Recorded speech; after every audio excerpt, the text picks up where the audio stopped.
कौन सा था आज हमारा पेज नंबर? थर्ड चैप्टर चल रहा है ना हमारा। यस मैम 41 है मैम पेज नंबर 41।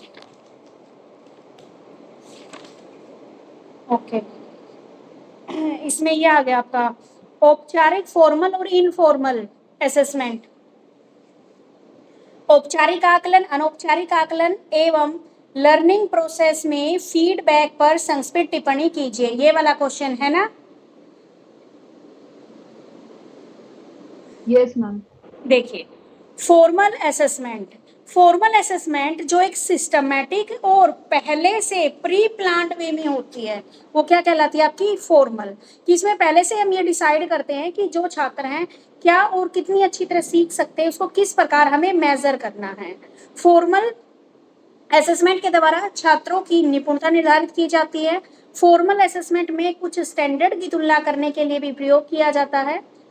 उदाहरण स्वरूप स्टैंडर्डाइज टेस्ट, आपके जितने भी मापदंड संदर्भित परीक्षण है वे आदर्श संदर्भित परीक्षण, उपलब्धि परीक्षण और अभिक्षमता परीक्षण। देखो भाई, फॉर्मल असेसमेंट, फॉर्मल असेसमेंट क्या होती है? जो हम एक सिस्टमैटिक तरीके से क्या कर रहे हैं, एक आकलन करने का, यानी कि एक इवेल्युएशन करने की टेक्निक को यूज कर रहे हैं, जिसमें हमने पहले से ही प्लान कर रखा है कि हमें बच्चे को इस तरह के क्वेश्चन देने हैं और बच्चे के बारे में ये जानना है कि बच्चे ने कितना सीखा है या नहीं सीखा है। अब जैसे आप अपने स्कूल में एजुकेशन लेते हो तो वो क्या होती है? फॉर्मल एजुकेशन होती है। एक होती है इनफॉर्मल एजुकेशन। इनफॉर्मल एजुकेशन जो आप कहीं से भी कुछ भी सीख सकते हो, ठीक है।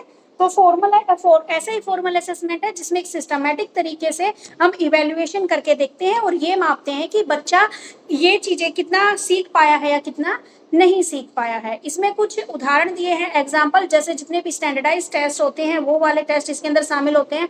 अचीवमेंट टेस्ट, एप्टीट्यूड टेस्ट, आपके जितने भी आइडल जितने भी टेस्ट होते हैं वो सारे, ठीक है। और जो एक स्टैंडर्ड बेस्ड टेस्ट होते हैं वो सारे इसके अंदर शामिल होते हैं। मीनिंग क्लियर हो गया फॉर्मल असेसमेंट का? Yes ma'am. ठीक है, अभी देखिए इसकी फीचर्स क्या क्या बताई हैं आपको, विशेषताएं क्या क्या बताई हैं आपकी। एक अच्छे औपचारिक आकलन में निम्नलिखित विशेषता बताई हैं। बालक के ज्ञान को, एक तो क्या है, एक जो फॉर्मल असेसमेंट है उसकी विशेषता क्या है कि ये बच्चे की नॉलेज को मापने में सक्षम होना चाहिए। क्या विशेषता होनी चाहिए? कि बच्चे की नॉलेज को टेस्ट करने में पूरा उतरना चाहिए, ठीक है, नॉलेज को टेस्ट कर सके। दूसरा, जो टेस्ट हम कर रहे हैं वो वैलिड होना चाहिए। तीसरी बात, जो असेसमेंट हम कर रहे हैं वह विश्वास करने योग्य होनी चाहिए, ठीक है, उसमें कोई झूठी बातें नहीं लिखनी चाहिए। हमें जो आया हमारे पास रिजल्ट, वही रिजल्ट हमें शो करना है। यदि बच्चे ने सीखने के ऑब्जेक्टिव्स और रिजल्ट को हासिल कर लिया है तो प्रमाण देने के लिए उद्देश्यों एवं परिणामों में सामंजस्य होना चाहिए। यानी कि यदि बच्चे ने सीखने के ऑब्जेक्टिव से, सीखने का ऑब्जेक्टिव था वो भी कंप्लीट कर लिया और कंप्लीट रिजल्ट भी प्राप्त कर लिया, तो हमें बच्चे के ऑब्जेक्टिव और रिजल्ट के बीच में कोऑर्डिनेशन स्थापित करना चाहिए, ठीक है। असेसमेंट क्या है? व्यापक होना चाहिए। व्यापक मतलब क्या है? बच्चे के हर एक एस्पेक्ट का असेसमेंट होना चाहिए। आगे है, बालकों के उद्देश्य एवं लक्ष्य बालकों के लिए उपयुक्त होने चाहिए, यानी कि जो भी ऑब्जेक्टिव्स हैं, जो भी लक्ष्य हैं बालकों के लिए, वे सही होने चाहिए। ये नहीं कि बच्चे का ऑब्जेक्टिव ही कुछ और है जो इलीगल है, तो वो ठीक नहीं माना जाता। आगे, बालकों को परीक्षा देने के लिए पर्याप्त समय देना चाहिए और एग्जाम ठीक समय पर होना चाहिए। और जब हम बच्चे का टेस्ट ले रहे हैं तो वो क्या है, हमारा बच्चे को उसका टाइम भी देना चाहिए और ठीक समय पर होना चाहिए। असेसमेंट प्रसारित करने में सरल होना चाहिए, इजी होना चाहिए, ठीक है। यानी कि जो भी हम टेस्ट ले रहे हैं या जो भी एग्जाम ले रहे हैं उसके लिए प्रॉपर टाइम देना चाहिए। एग्जाम जो बनाया है वो इस तरीके से बनाया जाना चाहिए कि बच्चे के नॉलेज को मापा जा सके। जो असेसमेंट है वह वैलिड होना चाहिए, विश्वास करने योग्य होना चाहिए, बच्चे के ऑब्जेक्टिव्स को और रिजल्ट को प्राप्त करने में कोऑर्डिनेशन स्थापित करने वाला होना चाहिए। असेसमेंट क्या है? व्यापक होना चाहिए, ब्रॉड एरिया उसका होना चाहिए, बालकों के लिए उपयुक्त होना चाहिए, बच्चे को प्रॉपर टाइम देना चाहिए और जो असेसमेंट की जाए वो इजी वे में की जाए। तो ये है इसकी फीचर्स। समझ में आ गई?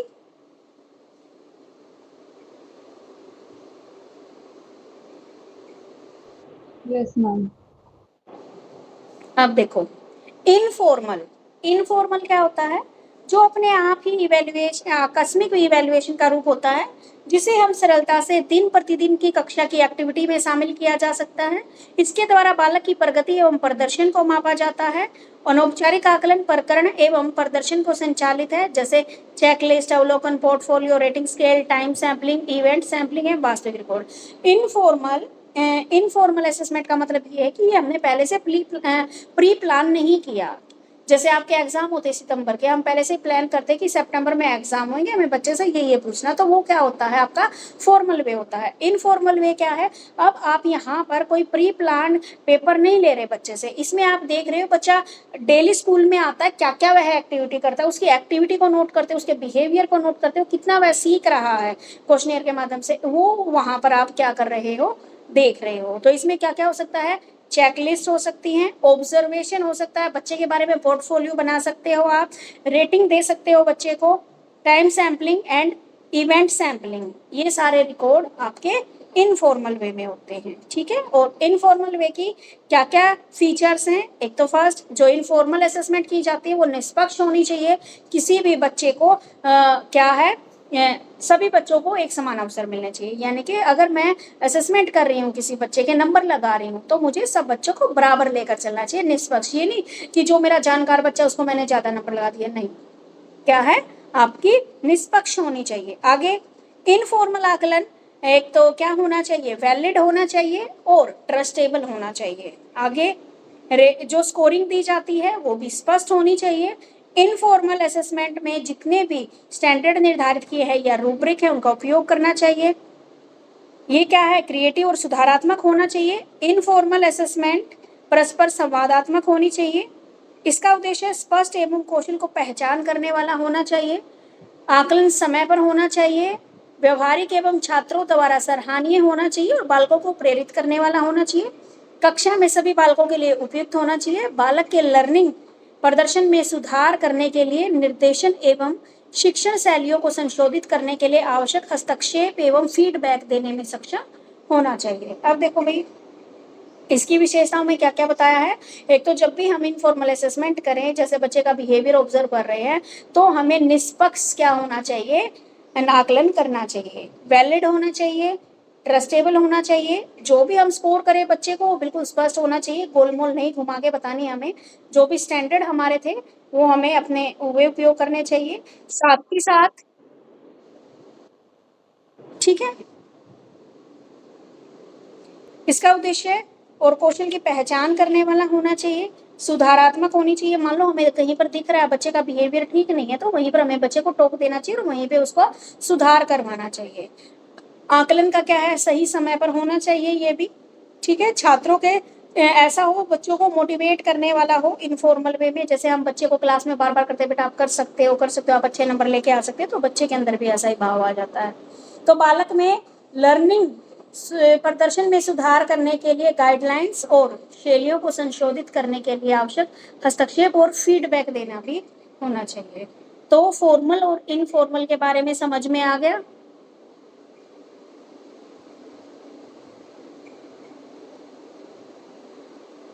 Yes, ma'am. ठीक है, अब इसमें है टीचिंग लर्निंग प्रोसेस में फीडबैक।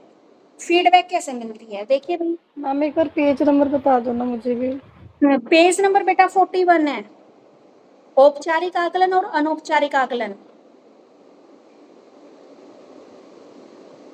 निकाल लो। ठीक है मैम। मिल गया, जी मैम मिल गया। ठीक है। देखिए अब टीचिंग लर्निंग प्रोसेस में फीडबैक, जैसे ही आपकी टीचिंग खत्म होती है तो उसके बाद जो फीडबैक है वो बहुत इंपॉर्टेंट प्रोसेस होती है। ये वो सिचुएशन होती है जिसमें विशेष रिएक्शन की संभावना को बढ़ा देती है। फीडबैक से तात्पर्य कि विद्यार्थी को उनके द्वारा किए गए कार्य के बारे में सूचना प्रदान करना, ठीक है, ताकि उनके व्यवहार में वांछित परिवर्तन लाए जा सके। फीडबैक को दो भागों में बांटा जाता है, वर्बल और नॉन वर्बल। जब टीचर भाषा का प्रयोग करते हुए विद्यार्थी को बताता है कि उसका उत्तर सही है या गलत है तो वह वर्बल फीडबैक कहलाता है। जब वह संकेत और मुखारती यानी कि अपने हाव भाव से, फेशियल एक्सप्रेशन से दिखाता है तो वह नॉन वर्बल कहलाता है। अब टीचर फीडबैक के साथ आपको रेनफोर्समेंट का भी प्रयोग करता है, जिसमें वह आपको पॉजिटिव रेनफोर्समेंट देता है और नेगेटिव रेनफोर्समेंट। सबसे पहले तो फीडबैक देखो, फीडबैक का मतलब जैसे मैंने पढ़ाया, अपना लेक्चर ओवर किया, मैं आप लोगों से पूछती हूँ कि आप लोगों को समझ में आया नहीं आया, तो अलग अलग बच्चा मुझे बताता है कि हाँ मैडम मुझे समझ में आ गया, तो मैं भी क्वेश्चन पूछ सकती हूँ तुम्हें, भाई तुम्हें समझ में तो आ ही गया, अब मैं क्वेश्चन पूछ लेती हूँ। तो क्या है आपका यहाँ पर, जब टीचर से पूछता है कि जो मैंने पढ़ाया वो सही है या गलत है, या फिर कोई भी क्वेश्चन पूछ लिया कि उसका जवाब सही गलत में देना है, अगर बच्चा बोल कर देता है तो ये क्या है आपका वर्बल फीडबैक है। और जब वह कोई संकेत देता है, मुख की आकृति बनाता है, तो वो क्या है, उसका नॉन वर्बल है। तो इसके बाद टीचर क्या है, आपको रेनफोर्स करता है, पॉजिटिव रेनफोर्स। पॉजिटिव मतलब मान लो जिस बच्चे ने अच्छे से बताया क्लास में, उसकी प्रशंसा कर दी या उसको कोई रिवॉर्ड दे दिया, ठीक है। और दूसरा किस तरीके से, वह आध्यात्मिक रेनफोर्समेंट करता है।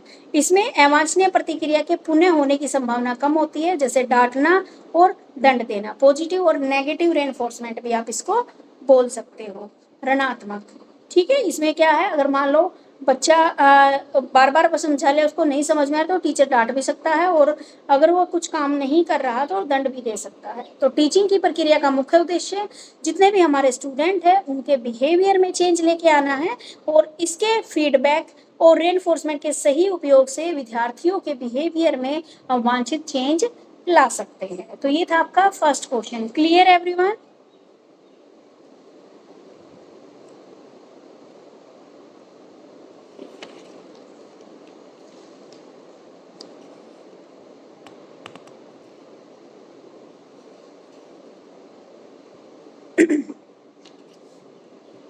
अब देखो नेक्स्ट क्वेश्चन, निर्माणात्मक मूल्यांकन।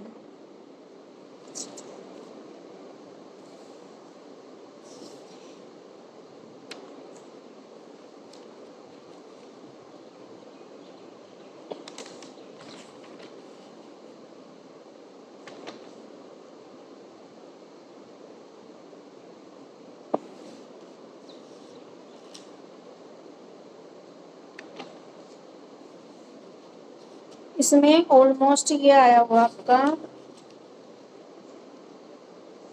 बताओ भाई एक बार ये इंग्लिश मीडियम वाले बुक में बताओ, निर्माणात्मक मूल्यांकन को इंग्लिश में क्या कहा गया है इसमें?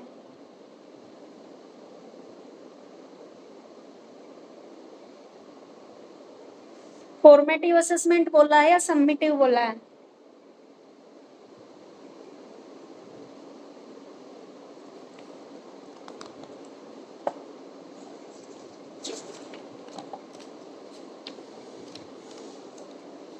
मेरे को देखना पड़ेगा, बताइए। मैम फॉर्मेटिव ही है ये। फॉर्मेटिव है, यस हाँ मैम। एक फॉर्मेटिव है और एक सबमिटिव है, ठीक है। तो निर्माणात्मक है आपका फॉर्मेटिव और संकलात्मक है आपका सबमिटिव। फॉर्मेटिव असेसमेंट क्या होती हैं, इसकी क्या क्या विशेषताएं हैं और इसके क्या क्या लाभ है, इसके बारे में हमें बताना है। फॉर्मेटिव असेसमेंट होता है जो आपकी पढ़ाई के दौरान जो टेस्ट लिए जाते हैं वो फॉर्मेटिव। जैसे आपका एक चैप्टर कंप्लीट हुआ या एक यूनिट कंप्लीट हुई, तो आपका क्या है, एक टेस्ट ले लिया जाता है, पेपर ले लिया जाता है, उसको फॉर्मेटिव असेसमेंट बोलते हैं। सबमिटिव होता है बिल्कुल लास्ट में, जब आपकी क्लास पूरी खत्म हो जाती है, जो आपके फाइनल पेपर होते हैं वे क्या होते हैं, आपके सबमिटिव एग्जाम होते हैं, ठीक है। आपने भी अभी प्लस 2 की है या किसी ने जब पहले की होगी, तो आपके FA1 FA2 FA3 FA4, FA1 FA2 फिर SA1 फिर FA2 FA3 3 और 4 और फिर SA2, ऐसे होता था आपका, है ना। फॉर्मेटिव असेसमेंट जो आपकी मान लो एक यूनिट कंप्लीट होते ही जो बता दिया, देखिए एक ऐसी इकाई जो एक इकाई के निर्देशन के संपूर्ण होने से पहले अधिगम कठिनाइयों को पहचानने के लिए प्रयोग किया जाता है। यानी कि एक यूनिट जैसे ही खत्म हुई, मैंने उसका टेस्ट लिया और ये देखना कि आपको वो यूनिट अच्छे से समझ में आ गई है या नहीं आ गई है, और उसके अंदर आपकी क्या क्या प्रॉब्लम रह गई है। तो इन कठिनाइयों को दूर करने के लिए बच्चे के फॉर्मेटिव इवैल्यूएशन किया जाता है, ताकि जब FA का आपका फॉर्मेटिव असेसमेंट का आपका रिजल्ट आए तो पता लगे कि आपके अंदर जो जो कमियां हैं उनको हम पूरा कर सकते हैं, ठीक है, अभी तो हमारे पास समय है। टेनर के अकॉर्डिंग जब कैरिकुलम और इंस्ट्रक्शन प्रोसेस चलन में हो तो परीक्षणों एवं अन्य इवैल्यूएशन प्रोसेस का प्रयोग करना ही निर्माणात्मक मूल्यांकन है।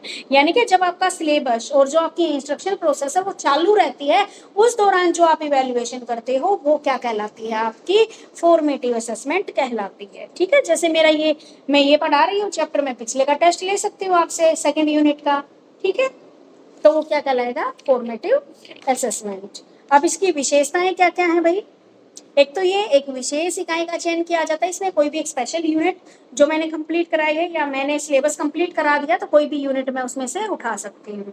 और क्या क्या होता है इसमें, सब्जेक्ट मैटर होता है, बिहेवियर होता है विद्यार्थी का, विषय सामग्री से संबंधित प्राप्त किए जाने वाले उद्देश्य होते हैं।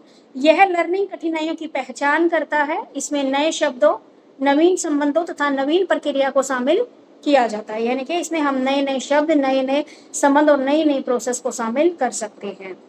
परीक्षण का प्रत्येक पद इकाई के तत्वों पर विद्यार्थी के आधिपत्य का संकेत देता है, यानी कि जो ये टेस्ट है इसमें प्रत्येक यूनिट पर एक विद्यार्थी की कितनी पकड़ है ये हमें बताता है। देखो 4 पॉइंट बताए हैं इसमें। सबसे पहले तो हम एक स्पेशल इकाई, एक स्पेशल यूनिट को चुनते हैं कि कौन सी यूनिट हमें बच्चे को टेस्ट में देनी है। दूसरा, बच्चे को बता देते हैं आपको फलानी यूनिट आएगी, ये आपका क्या है, सिलेबस है, ठीक है, बच्चे का बिहेवियर, बच्चे की जो भी टीचिंग लर्निंग मटेरियल है, वो सारे तत्वों का इसमें एनालिसिस किया जाता है।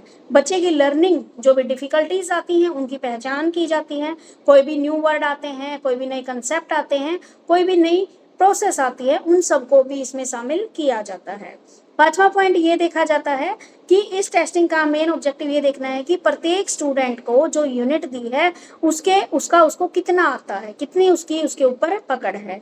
उसके बाद ये जितनी भी हमारे पास बुक्स होती हैं, वर्क बुक होती हैं, प्रोग्राम लर्निंग होती हैं, उनके रूप में उपचारात्मक अनुदेशन सामग्री प्रदान करता है। कैसे करता है, मान लो आपका एफए में नंबर कम आए तो फिर क्या करता है ये आपको कि भाई आप ये बुक्स इतने अच्छे से पढ़ो, आप प्रोग्राम लर्निंग करो, आप रेमेडियल टीचिंग अपनाओ, ठीक है, ये सारी चीजें। विद्यार्थी को सब्जेक्ट मैटर के स्वामित्व के अवसर प्रदान करना, यानी कि जो हमारा स्टूडेंट है उसको सब्जेक्ट मैटर के स्वामित्व के अवसर प्रदान करना। मान लो FA1 में जो बच्चा अच्छा नंबर लेता है, कुछ बच्चे ऐसे होते हैं जो फुल आउट ऑफ फुल लेते हैं, ठीक है, तो उनका क्या हो जाता है, अधिकार हो जाता है, यानी कि वो ये मान कर चलते हैं कि ये कंसेप्ट तो मुझे अब पक्का आ गया, अब इसमें नंबर नहीं कटेंगे। आगे ऑब्जेक्टिव की प्राप्ति पर, यहाँ पर क्या है बच्चे को कि भाई अपने ऑब्जेक्टिव अचीव करने हैं, उन पर अधिक बल दिया जाता है। यह लर्निंग को पुनर्बलन प्रदान करता है, ठीक है, लर्निंग को रेनफोर्समेंट देता है। रेनफोर्समेंट, भाई रेनफोर्समेंट में आपको बोलता है भाई अब कम नंबर आया, आप अगली बार अच्छे ले लो, अब की बार अच्छे आए हैं तो आप उसकी प्रशंसा कर सकते हो। लर्निंग की प्रेरणा देता है, यह शिक्षण अधिगम को अधिक प्रभावी बनाता है, ठीक है, टीचिंग लर्निंग प्रोसेस को अधिक इफेक्टिवली बनाता है, ठीक है, यहाँ तक समझ में आ गया।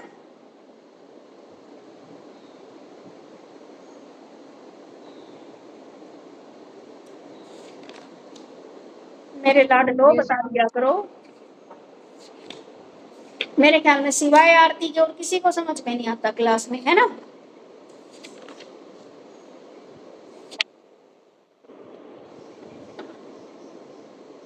सलेश कुमार, ठीक है, अब देखते हैं इसके।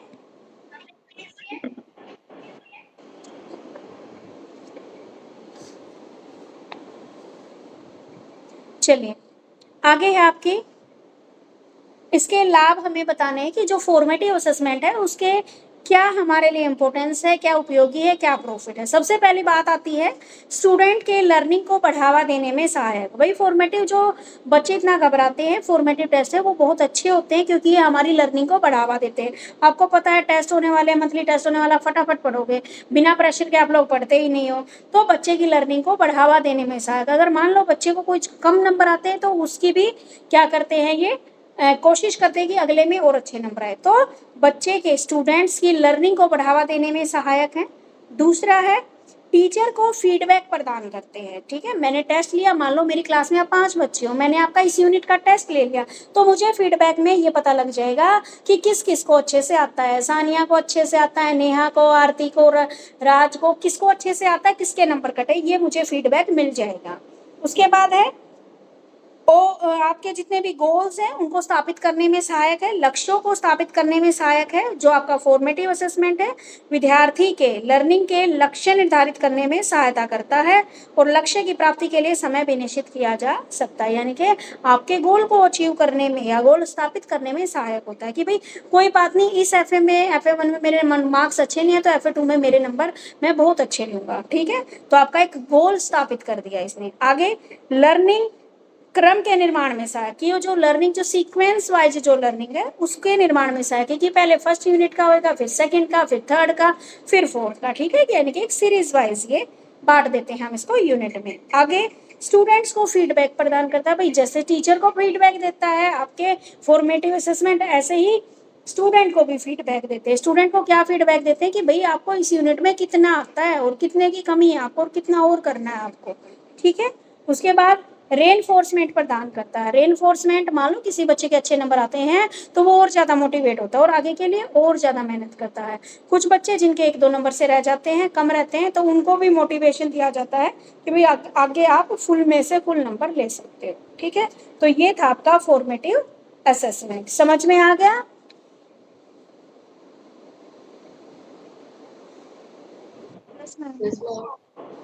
चलो आगे है आपका सम्मेटिव असेसमेंट और इसकी विशेषताएं। सम्मेटिव पढ़ दे बेटा एक बार, वैसे तो बताना तो मुझे थोड़ा सा ही है।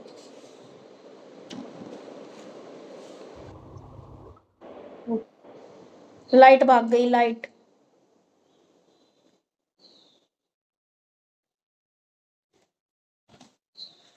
प्रयोग विद्यार्थी के वर्गीकरण तथा भविष्य में सफलता के लिए भविष्यवाणी में किया जाता है।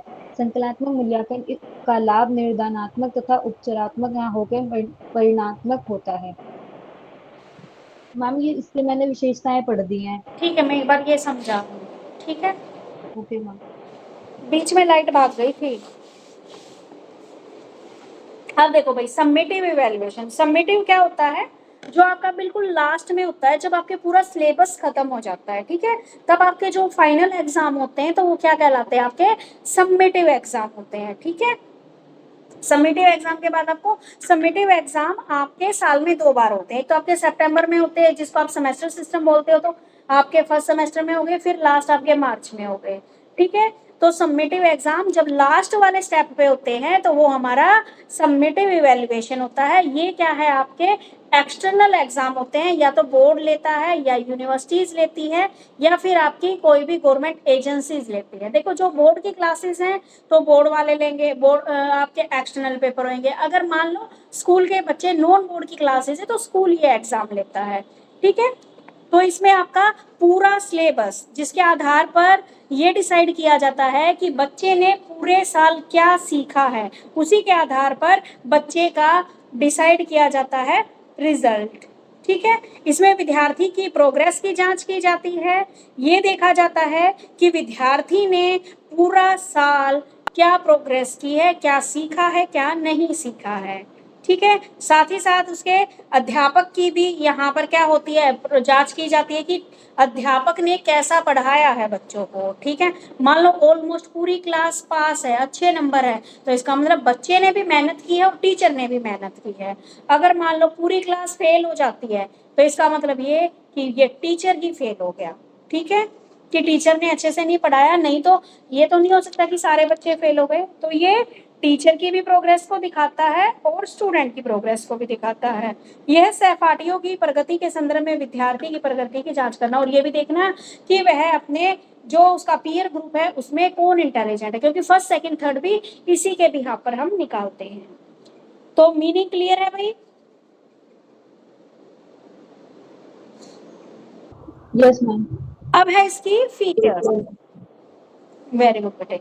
अब है इसकी फीचर्स। फीचर्स में क्या है? आपकी जो समेटिव इवैल्यूएशन है उसका मेन ऑब्जेक्टिव विद्यार्थियों का जो भी सिलेबस है उसके उद्देश्यों और उसकी अचीवमेंट के अकॉर्डिंग स्टैंडर्डाइज करना है। यानी कि समेटिव इवैल्यूएशन क्या करता है? आपको स्टैंडर्डाइज करता है, ठीक है, कि आपके जो भी ऑब्जेक्टिव है, क्या क्या अचीवमेंट आपने की है।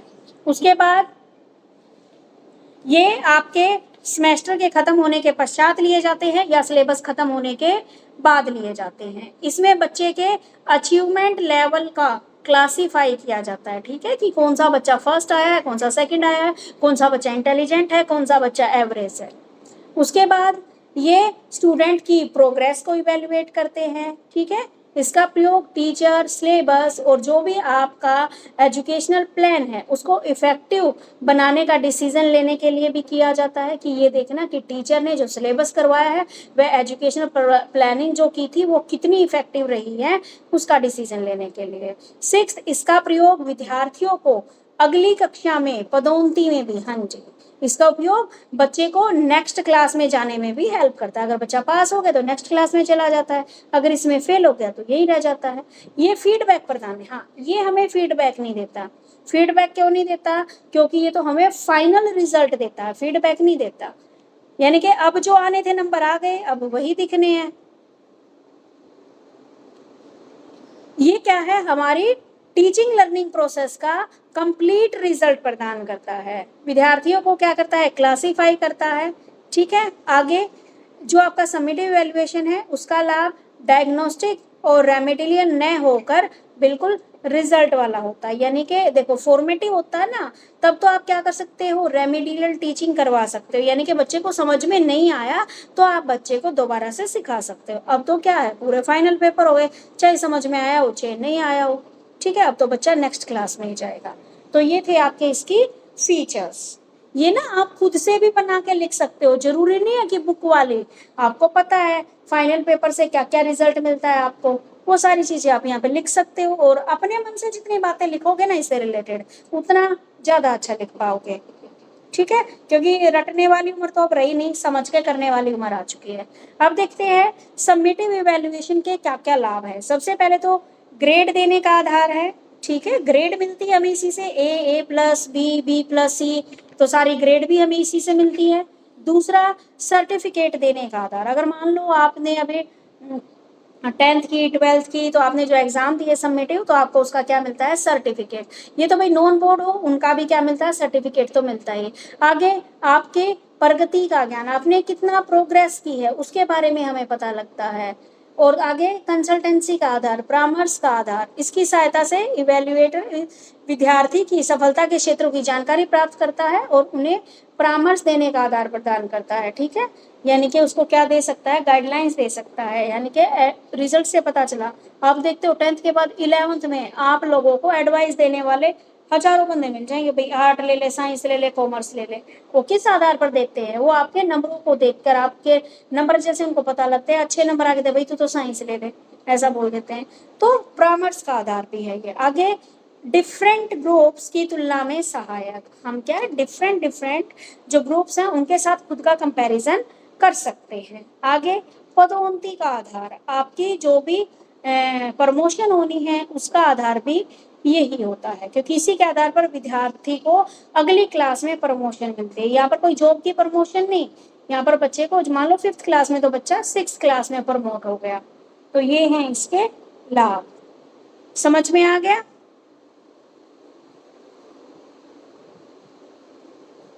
Yes ma'am. अब अगला क्वेश्चन है फॉर्मेटिव और समेटिव। इसमें डिफरेंस बताना है। 4 बच्चे तुम क्लास में हो, चारों के चारों मुझे एक एक डिफरेंस बता दो।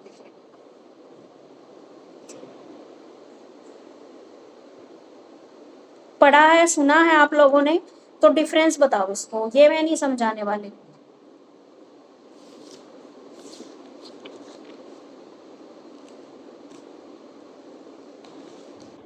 मैम फर्स्ट डिफरेंस तो ये है, जो फॉर्मेटिव असेसमेंट होता है इसमें हमारा जो यूनिट होता है खत्म होने के बाद, उसके बाद किया जाता है ये। और जो सेकेंड है सबमिटिव असेसमेंट, इसमें है कि जो हमारा पूरा सिलेबस खत्म हो जाता है 1 ईयर का, उसमें होता है, और ये 1 ईयर में 2 टाइम्स किया जाता है। आगे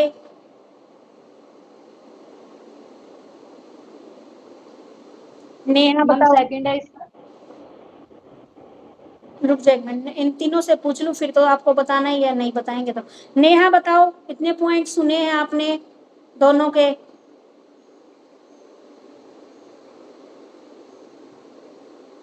नेहा, राज और सानिया बताना चाहते हो? तीनों में से कोई भी? भाई एक बात बताओ मुझे, तुम लोगों ने क्लास में नहीं सुना क्या क्या पढ़ाया है मैंने? सिर्फ एक ही लड़की सुनती है, आरती, जो तुम कभी भी जवाब नहीं देते। चलो आरती बता दो बेटे। मैम इसका सेकंड ये है कि फॉर्मेटिव का तो सेकंड पॉइंट ये है कि इसको इससे ये असेसमेंट करने से हमें हमारी प्रॉब्लम का पता चलता है कि हमें यूनिट में क्या प्रॉब्लम आई है और उनसे कैसे सॉल्व कर सकते हैं।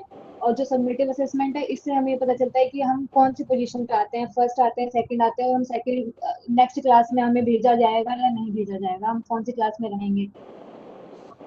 ठीक है। और मैम जो ये फॉर्मेटिव असेसमेंट है इसमें टीचर और स्टूडेंट दोनों को फीडबैक मिलता है कि बच्चों टीचर ने कैसा पढ़ाया और बच्चों ने कैसा पढ़ा है। और जो सबमिटिव असेसमेंट है इसमें भी यही होता है कि अगर टीचर ने अच्छा पढ़ाया है तो बच्चे अच्छा रिजल्ट देंगे, और अगर नहीं पढ़ाया तो अच्छा रिजल्ट नहीं मिलेगा उन्हें। ठीक है, समझ में आ गया? Ma'am yes ma'am. और पॉइंट बताना चाहते हो और भी बता सकते हो।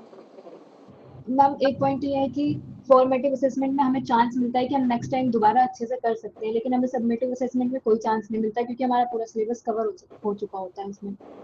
ठीक, वेरी गुड बेटा।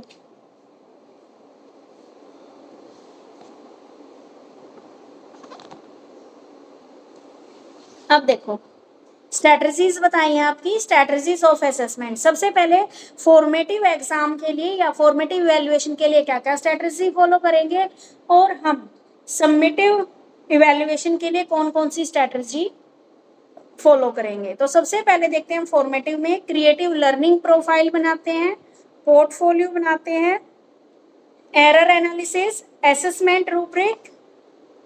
ठीक है, इन तरीकों से हम क्या करते हैं, फॉर्मेटिव असेसमेंट कर सकते हैं। क्रिएटिंग लर्निंग प्रोफाइल, इसका क्या मीनिंग होता है कि बालकों का एक रिकॉर्ड जिसमें उन्हें डिफरेंट डिफरेंट टेस्ट के आधार पर तैयार किया जाता है। ठीक है, क्रिएटिंग लर्निंग प्रोफाइल, बच्चे की जैसे मैंने क्लास में मान लो 10 टेस्ट ले लिए, तो उन 10 टेस्ट के आधार पर मैं उसकी लर्निंग प्रोफाइल बनाऊंगी। ठीक है, टेबल के तौर पर या ग्राफ के माध्यम से कि बच्चे ने इस यूनिट में से कितना सीखा है। ठीक है, दूसरा है पोर्टफोलियो बनाना। पोर्टफोलियो क्या होता है, जिसमें छात्रों के द्वारा किए जाने वाले कार्य इकट्ठा करके रखा जाता है। ठीक है, और टीचर और छात्र दोनों ही टीचिंग प्रोसेस के डेवलपमेंट, परिणाम एवं प्रभाव की जांच समय समय पर कर सकते हैं। और ये साधन महत्वपूर्ण है क्योंकि ये छात्रों के क्रमिक विकास की जांच करता है और टीचिंग प्रोसेस की जांच में सहायक होता है।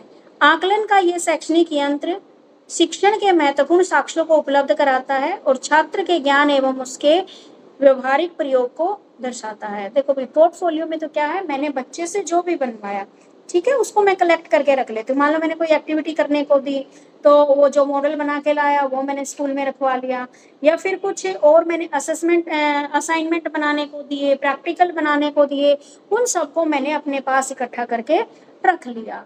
अब टीचर और स्टूडेंट दोनों ही टीचिंग लर्निंग प्रोसेस की डेवलपमेंट में, उसके रिजल्ट में और उसकी इफेक्टिव की जांच समय समय पर कर सकते हैं। ठीक है, यानी कि मैंने पोर्टफोलियो बना लिया एक, भाई बच्चे को ये भी आता है, यानी कि पोर्टफोलियो में मैंने अलग अलग एक्टिविटीज के जरिए उनका डाटा कलेक्ट कर दिया कि मैंने कुछ बच्चों को मॉडल बनाना दे दिया, कितने बच्चे बना के लाए, कुछ बच्चों को चार्ट बनाना दे दिया तो कितने बच्चे चार्ट बना के लाए हैं।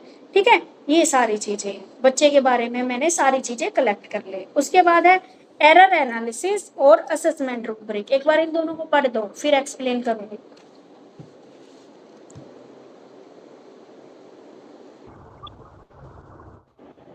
शिक्षण अध्ययन की प्रक्रिया के दौरान शायद छात्र सभी बातों को पूर्ण रूप से सीख पाए या उनमें कुछ कमियां रह गई, तब इन कमियों तथा कमियों के कारणों का पता लगाने के लिए निदानात्मक आकलन किया जाता है। इस प्रकार की कमियों तथा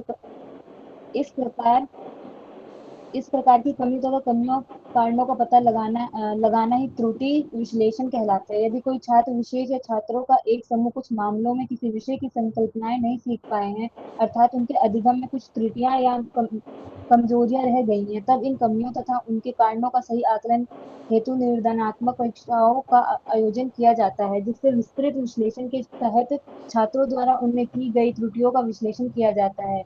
इनमें छात्रों ने जिस संप्रत्यय को सीखने में गलती की है और उसके पीछे क्या कारण है, यह ज्ञात किया जाता है। इस प्रकार छात्रों के अधिगम संबंधित कठिनाइयों एवं त्रुटियों का ज्ञान प्राप्त कर उनके कारणों की खोज करना ही त्रुटि विश्लेषण कहलाता है।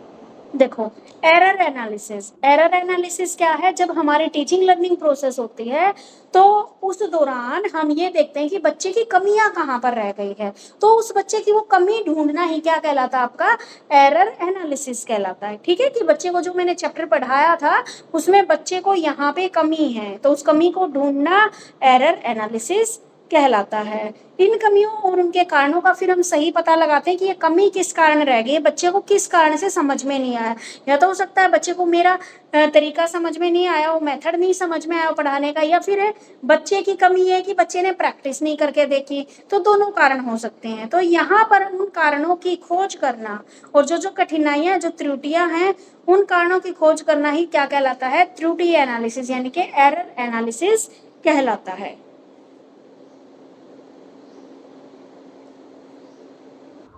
सेकंड है असेसमेंट रूब्रिक। रूब्रिक का अर्थ आकलन मानकों की ऐसी ग्रिड से है जिसमें छात्र का आकलन सुनिश्चित व स्पष्ट किए गए आधारों पर किया जाता है। इस प्रकार के आकलन से पूर्व छात्रों के मूल्यांकन की जानकारी दे दी जाती है ताकि विद्यार्थी कार्य तथा प्रदर्शन की दिशा सुनिश्चित कर ले। रूब्रिक विश्लेषणात्मक हो सकते हैं, किसी भी विषय अथवा विषय वस्तु क्षेत्र के अनुरूप तथा विद्यार्थी और शिक्षक की आवश्यकता के अनुरूप निर्मित किए जा सकते हैं। ये रचनात्मक आकलन का एक प्रभावी यंत्र है क्योंकि ये व्यवहारिक समस्याओं के हल में विद्यार्थी के स्तर की स्पष्ट जांच करने में सक्षम है। ठीक है, देखो असेसमेंट रूब्रिक क्या बताया गया है, यानी कि इसमें एक ऐसी ग्रिड से है जिसमें हम स्टूडेंट की असेसमेंट सुनिश्चित और स्पष्ट आधारों पर की जाती है। ठीक है, बच्चे को इवैल्यूएशन की जानकारी हम पहले से ही दे देते हैं। ठीक है, ताकि विद्यार्थी अपना कार्य और जो प्रदर्शन है वह सही कर सके। देखो असेसमेंट रूब्रिक मैंने बच्चों को पहले ही बता दिया, भाई कल तुम्हारा मैं टेस्ट लूंगी, तो कुछ बच्चे तो उसको बहुत अच्छा प्रिपेयर करके आएंगे, कुछ बच्चे नहीं करके आएंगे।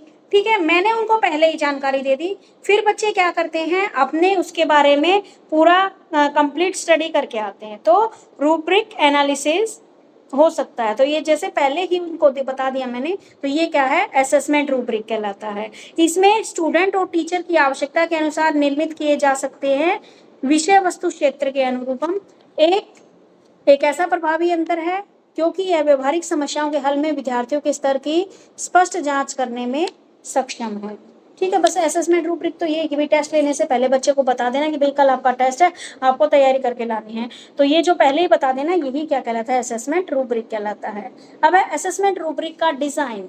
असेसमेंट रूब्रिक अपनी जो कार्य दिखाता है वह डिफरेंट लेवल्स का वर्णन करते हैं। इसमें छात्र और टीचर के लिए स्पष्ट करते हैं, सबसे पहले आपको ज्ञान के स्तर और समझ की पहचान करनी, यानी कि सबसे पहले तो आप कौन से लेवल पे हो, कितना आपको समझ आता, अंडरस्टैंड कर पाते हो, ये बात पहचाननी है। दूसरी, जिन्हें प्रदर्शित करने की छात्र को जरूरत है, इससे आप सफलता के मापदंड लिख सकते हो। फिर आपको उपलब्धि के आधार पर विभिन्न स्तरों को विभेदित करना होगा ताकि आप कार्य प्रदर्शन के स्तर हो सकता है 3 स्तरों पर के कारण बताए गए हैं। जैसे आप लिख सकते हो, प्रकाश संश्लेषण के सटीक ढंग से समझाना है, प्रकाश संश्लेषण की प्रक्रिया को सटीकता से समझाना है, प्रकाश सीमित सटीकता से समझाना। देखो rubric design, assessment rubric design में क्या है, हमने लेवल दे दिया आपको कि भाई आपको इस तरीके से ये क्वेश्चन करके आना है और इस तरीके से ये आपको समझाना है। और आपको सबसे पहले ये देखना कि कौन से लेवल पे आप पढ़ा रहे हो, प्राइमरी पे हो, अपर पे हो, हायर पे हो, और इसकी समझ प्रदर्शित करना और ये दिखाना कि छात्रों को जरूरत है कि आप सफलता के मापदंड लिख सकते हैं। यानी कि आपको दे दिया कि भाई कल मैं फोटोसिंथेसिस के बारे में आपसे पूछूंगी, दूसरे बच्चे को बोल दिया आपको कल फोटोसिंथेसिस के बारे में 10 लाइनें लिखनी है, और एक बच्चे को बोल दिया कि कल आपको फोटोसिंथेसिस के ऊपर पेपर प्रेजेंट करना है। ठीक है, तो ये अलग अलग चीजें उनको बता दी। यही क्या है, आपके असेसमेंट रूब्रिक का डिजाइन। समझ में आ गया?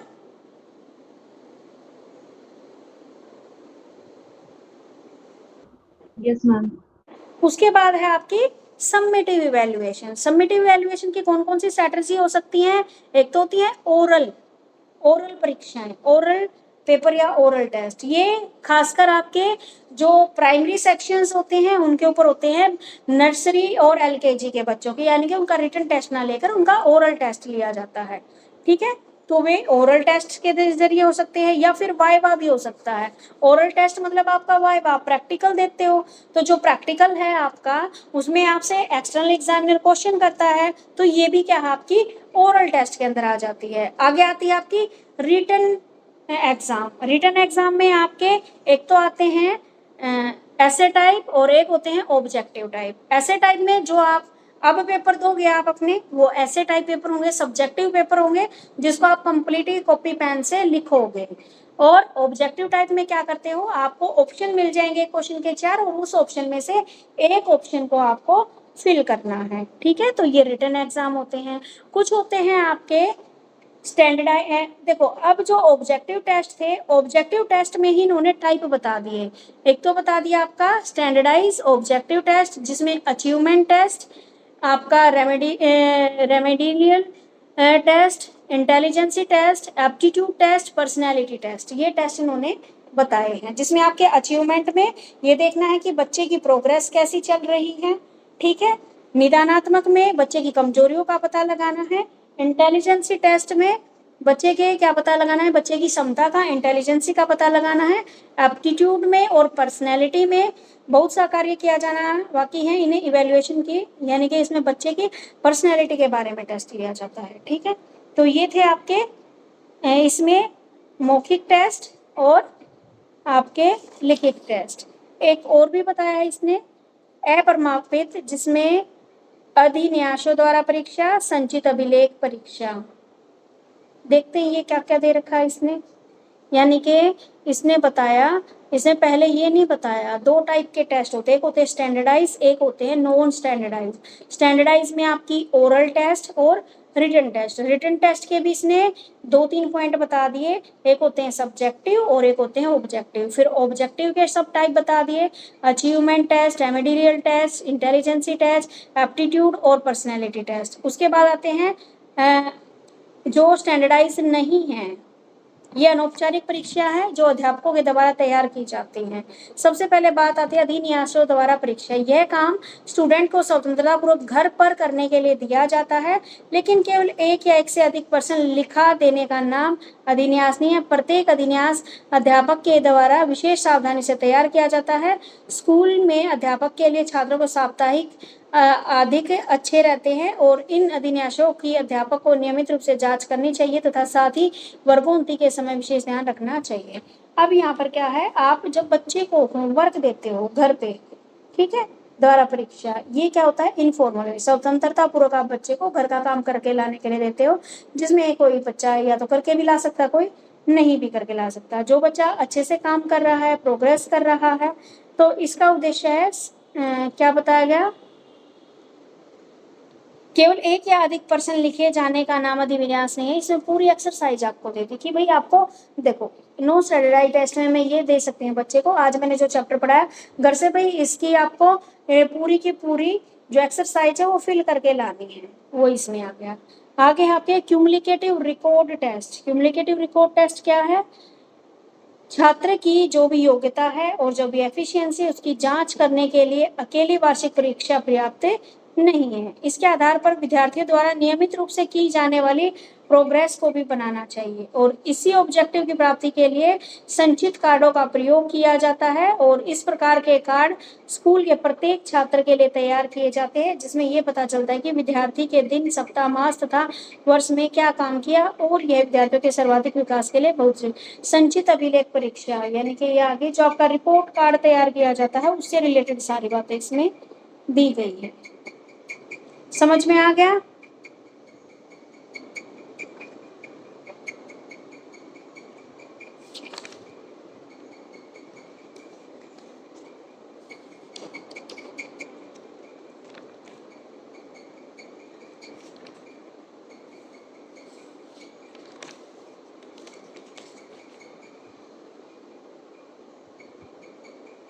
अब अगला क्वेश्चन है ओरल इवेल्युएशन या ओरल टेस्ट क्या होते हैं, इसके गुण और दोष खुद पढ़ोगे, ये बिल्कुल नीचे सा है ओरल टेस्ट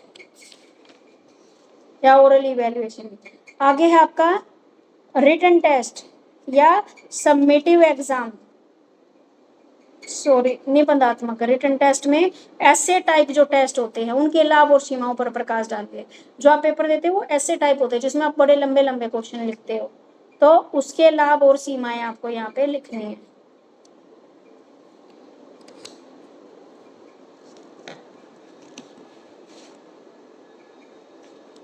अब आ जाओ क्वेश्चन नंबर, कर लोगे ना ये दोनों, ओरल वाला और ऐसे टाइप वाला? Yes ma'am. ठीक है, आगे है आपका क्वेश्चन पेज नंबर 47 पे। ऑब्जेक्टिव टेस्ट का अर्थ स्पष्ट कीजिए और वस्तुनिष्ठ परीक्षाओं के लाभ बताइए, और ऑब्जेक्टिव कक्षाओं के लाभ बताइए।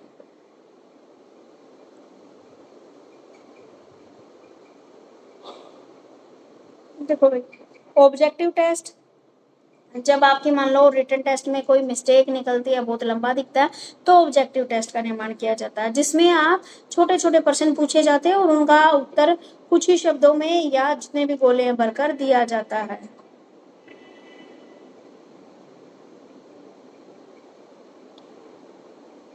पढ़ दो बेटा एक बार इसको, ऑब्जेक्टिव टेस्ट को।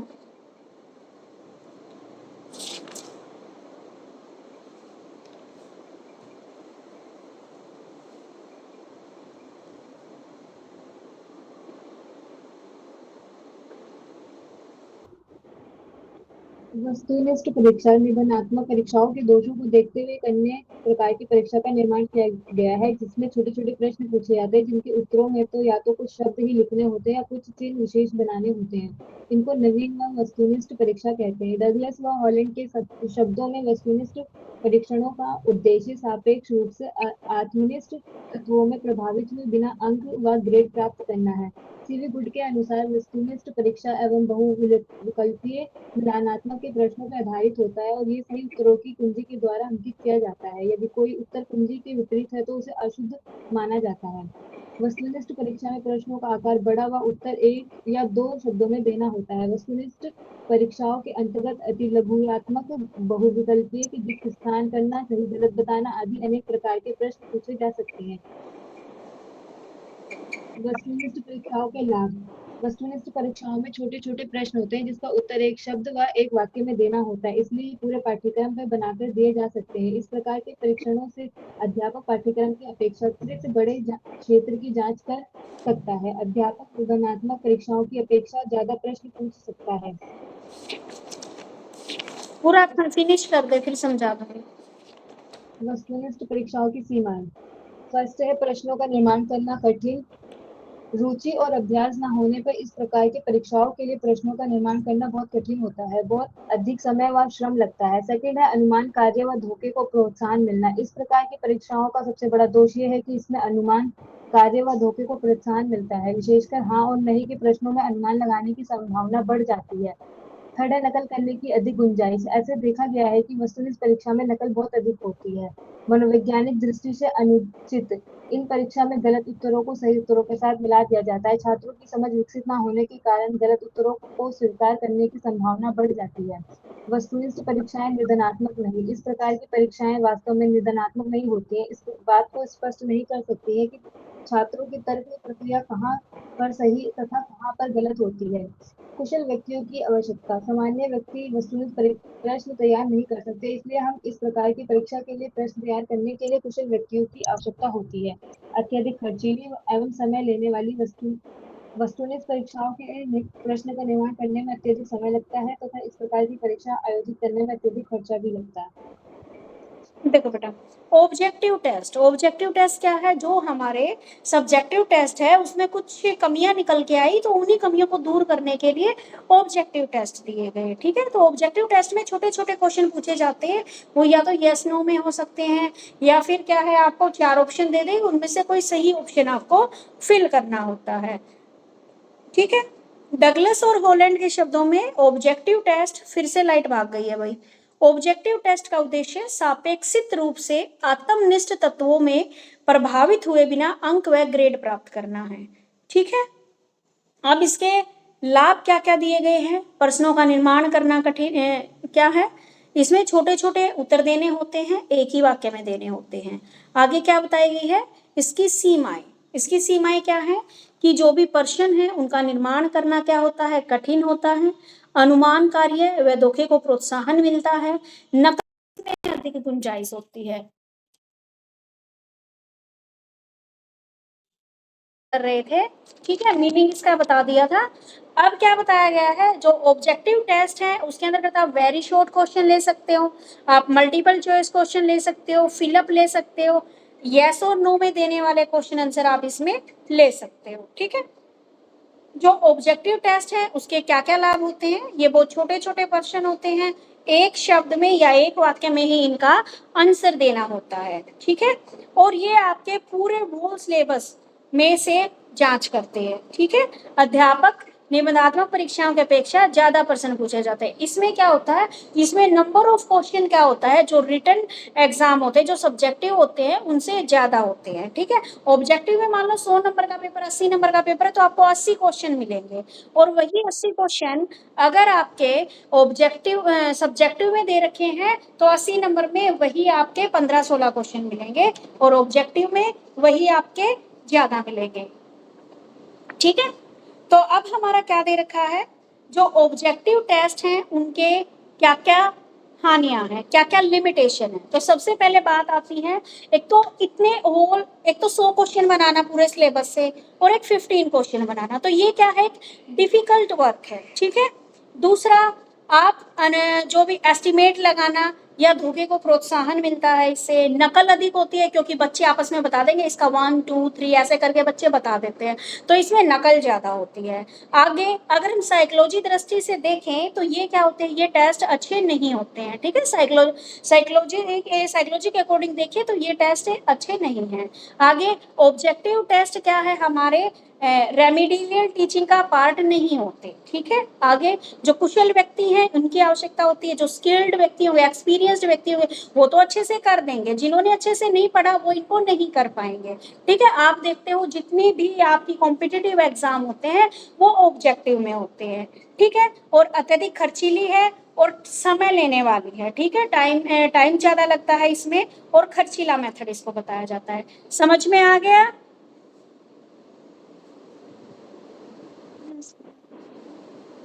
ठीक है, अब ये है आपका सब्जेक्टिव क्या है और ऑब्जेक्टिव में जो डिफरेंस है ये आपको खुद करके लाना है। ओके, हो जाएगा?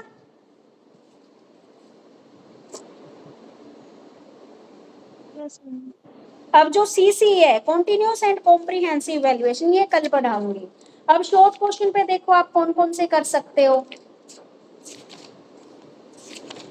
शॉर्ट क्वेश्चन आंसर पे आइए।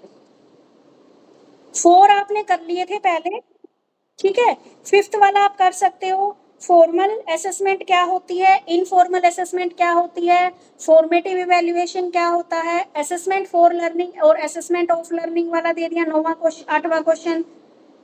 9th वाला क्वेश्चन दे दिया, लर्निंग प्रोसेस में रेनफोर्समेंट किसे कहते हैं। ठीक है, उसके बाद 10th वाला क्वेश्चन नहीं कर सकते, सीसीई अभी मैंने शुरू नहीं करवाया है। 11th वाला क्वेश्चन आप कर सकते हो, समेटिव इवैल्यूएशन। ठीक है, 12th वाला भी कर सकते हो, रूब्रिक क्या होता है। 13 वाला ओरल टेस्ट क्या होते हैं। 14 वाला भी कर सकते हो कि आपका जो रिटन टेस्ट है या एसे टाइप जो एग्जाम है वो क्या होते हैं। 15 वाला क्वेश्चन भी करना है, ऑब्जेक्टिव टेस्ट क्या होते हैं। ठीक है, बस 15 तक करने हैं आपको, 5 से लेकर 15 तक। बीच में एक 10th वाला क्वेश्चन आपको नहीं करना, ये जब मैं कल करवाऊंगी तब आपको दूंगी। ठीक है, आगे बात समझ में? ओके, किसी को कोई प्रॉब्लम है तो पूछ सकता है, नहीं तो लीव कर सकते हो क्लास, कल मिलेंगे फिर। ओके, कोई प्रॉब्लम नहीं है किसी को?